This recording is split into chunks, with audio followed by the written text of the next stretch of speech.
what's up? We're talking about solving systems using substitution. So substitution means we can take one value and swap it for its equivalent value, right? So swapping worth for worth. All right, so let's go ahead and make this happen. Something you should know, just kind of your process, what you're thinking about. You're going to isolate one variable, then you substitute it into the other equation, solve for the variable, then you substitute that value into the other equation and you solve for your other variable, and then you always check. Okay, so it sounds complicated. Let's go through a couple examples together and see what this actually means. Okay, so we have this system, negative 7x minus 2y equals 1, and we have y equals negative 4. Okay, so the first thing that we always do is we want to isolate one of our variables. So we always want to look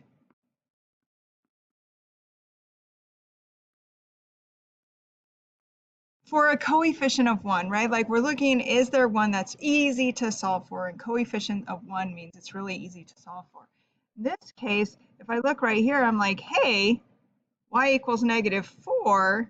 Well, I have one y, and it's already telling me what that is. So I'm going to say y equals negative 4. And this is like one of those math gifts because I'm like, dude, they already gave me one of my coordinates. So I already know that my y coordinate is going to have to be negative 4. Okay, so always love when it's a gift. Okay, the next thing I'm going to do is I'm going to sub into the other equation.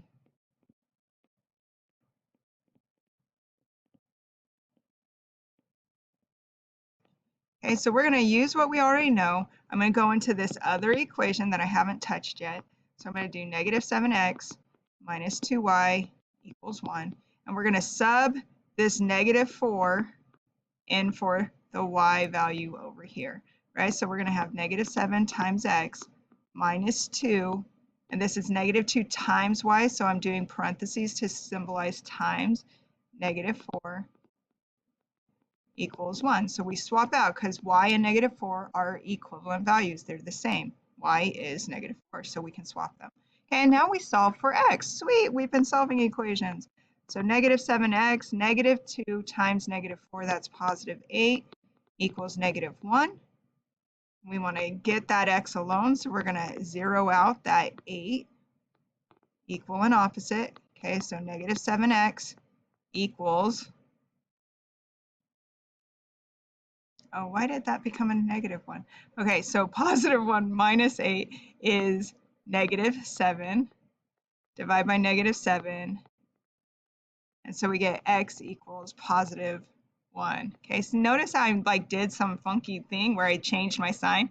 Be careful with that. It'll mess up all your work. Okay, so x is 1, so that's my x coordinate. And so I'm like, sweet, this one's already ready because I have my x and my y coordinate. Okay, so I'm predicting that my solution to this system is the ordered pair 1, negative 4. Okay, but before I completely say, yes, I'm right, I'm going to go ahead and I'm going to check. Remember, a solution means that I should be able to sub these values in for x and y, and both of my equations should be true. Okay, so I'm going to write both of my equations.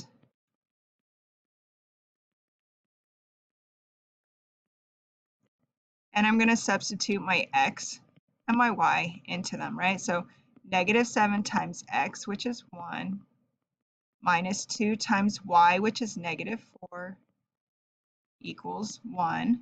So I have negative 7 times 1 is negative 7. Negative 2 times negative 4 is positive 8, equals 1. Negative 7 plus 8 is 1. 1 does equal 1, true statement, okay? The second one's super easy because all I have to do is put negative 4 where y is. Negative 4 equals negative 4. Those both check out, so woohoo! I know my solution is true. Happy dance, right? That's what we're doing. Okay, so this is nice because it actually started off giving us one of the coordinates, but now let's look what happens when it doesn't, okay? So I have this new system, negative 3x minus 8y equals 20, negative 5x plus y equals 19. None of them is solved for x or y right now, so I'm going to have to make that happen. Okay, so the first thing I'm going to do is I'm going to isolate one of my equations for a variable. Look at both equations. Does either one have a coefficient of 1? I'm looking right here at the second equation. That plus y has a coefficient of 1. So that should be relatively easy to solve, right? So I'm going to isolate the y. So I'm going to write that equation. And then we're going to solve for the y. So I need to zero out this negative 5x by adding equal opposite. So I'm going to end up with y equals, these are not like terms, so don't put them together. It just has to say 19 plus 5x. Okay, so this one we have to do a little bit more work because it didn't give us a number value. But we're going to use this. We know that these are equal, so I can swap 19 plus 5x for y. Okay, so we're going to use that to our advantage. We're going to go ahead and sub into the other equation.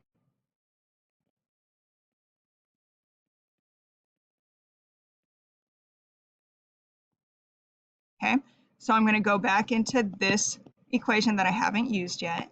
So I'm going to do negative 3x minus 8y equals 20. And I'm going to plug in this whole thing, 19 plus 5x, where y is. Okay, because it's like going to the bank and exchanging a dollar bill for 100 pennies. Same value, they just look different.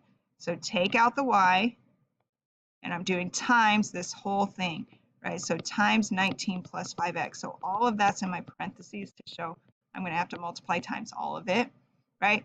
Okay, and now I just have x in my equation. Cool, I'm solving for x. So I'm going to distribute that negative 8 by multiplying it through. Use your calculator, okay? Mind your signs. I'm going to combine my like terms. So I have negative 43x minus 152 equals 20. Okay, now I'm solving for the x. So 0 out 152. Hang with me. I got negative 43x equals 172. Divide by negative 43. Use your calculator here, right? Don't want to make a silly mistake right here. And you're going to find out that x is negative 4. Whew! Lots of work there, right? There's my x coordinate. Okay, so now I have x. Now there's a little bit more work this time. We're going to sub back into the other one.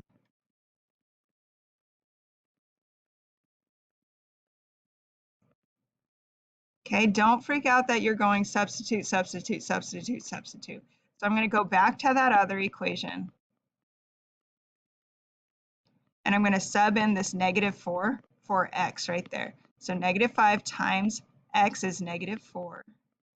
Right, just swapping the value. Plus y equals 19.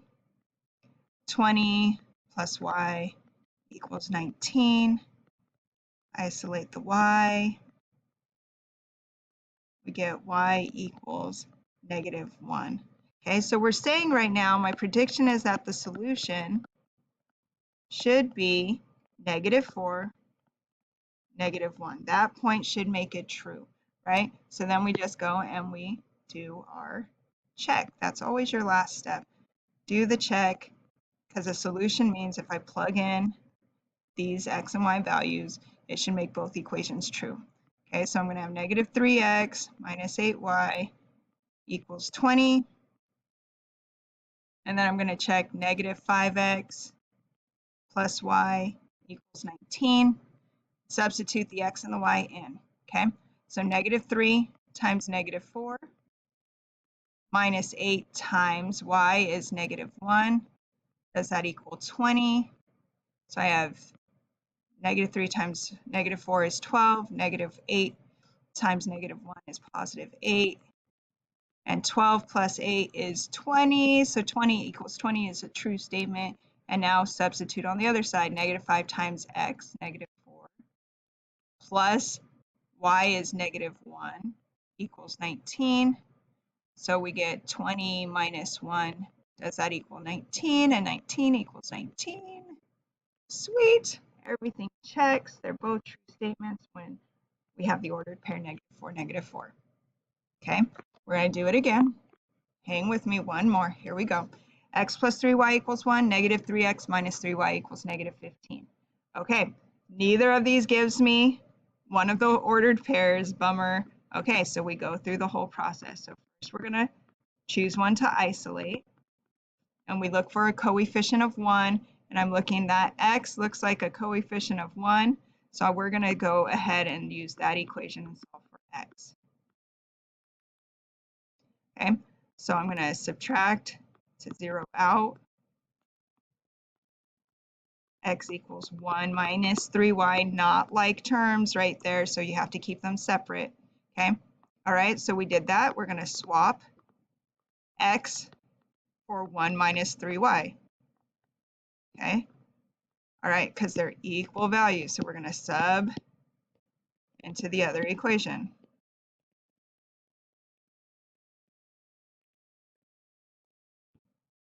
Okay, so I'm going to use the one I haven't touched yet. So -3x minus 3y equals -15. And always use the one that you haven't messed with. Always go back to the original. Okay, so I'm swapping for x. I'm going to put in 1 minus 3y. Those are equal values, so I can exchange them. So -3 times, pull out the x, and we're going to swap it for that whole thing, 1 minus 3y. And then I still have this -3y, okay? That's still separate from that one inside. Don't think that like, oh, I already put that. Don't get confused. Okay, so distribute, -3, and then we have -3 times -3y, that's positive 9y, minus 3y equals -15. We're going to combine like terms. So I get -3 plus 6y equals -15. Zero out that -3, add the equal and opposite. Equals -12. Okay, so divide by the coefficient, and y should be -2. So this should be my y coordinate. Okay, so we're going to use that, and we're going to plug that into the other equation, right? So we just keep bouncing back and forth, back and forth.